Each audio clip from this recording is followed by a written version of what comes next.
Hello. In this video, as I promised yesterday, that we'll be discussing about self-motivation. So today what I'm going to share with you is some ideas which will keep you motivated. In fact, the word self-motivation, in my understanding, is not the right phrase. Self-motivation actually becomes inspiration.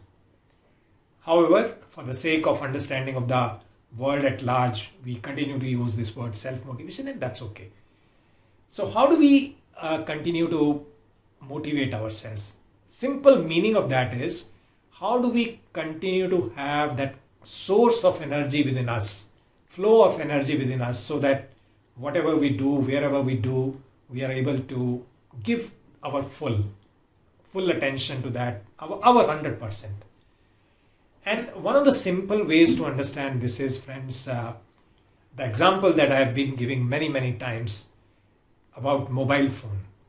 Mobile phones are driven by energy. And what happens after we use it for a certain period of time? The battery gets discharged. And then what do we need to do?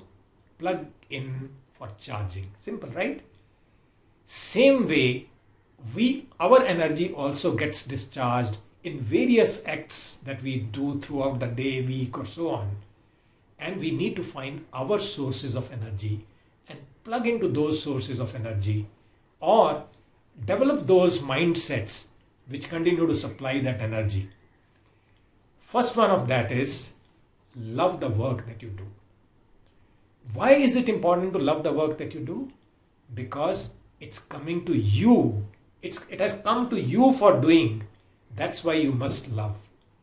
And as I shared in a couple of my earlier conversations, that loving your work actually means you are honoring your work, you are honoring your choices.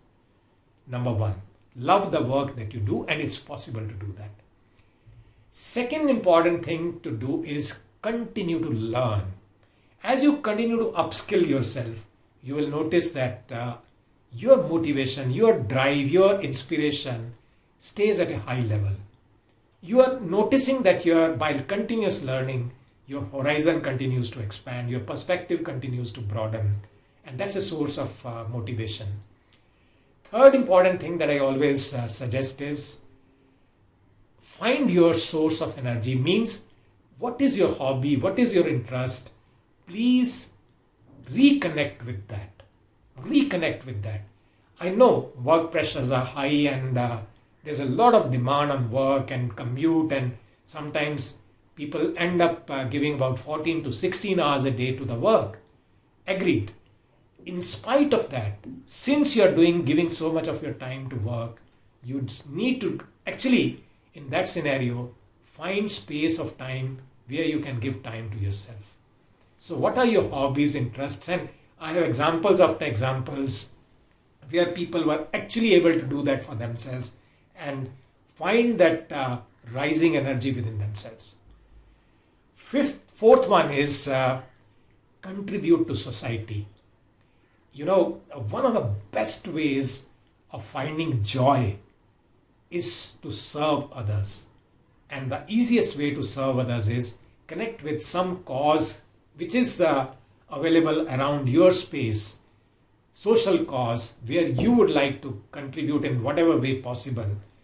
And when you have that joy inside, actually what do you get back is that flow of energy inside you. And the last point is start taking pauses. Take a pause from the work, and then you can actually, let's say you are fond of watching movies once in a while. So take pause from the work, watch that movie with full concentration so that you don't get distracted during that time, and you are not bothered by work during that time. So do things like these. Again, I have shared 5 ideas with you. First one was to love your work. Second one was learning. Third one was contribute to society. Fourth one was take pause. And the fifth idea was connect back with your hobby, with your interest. Practice some of these and then tell me what starts happening to your self-motivation.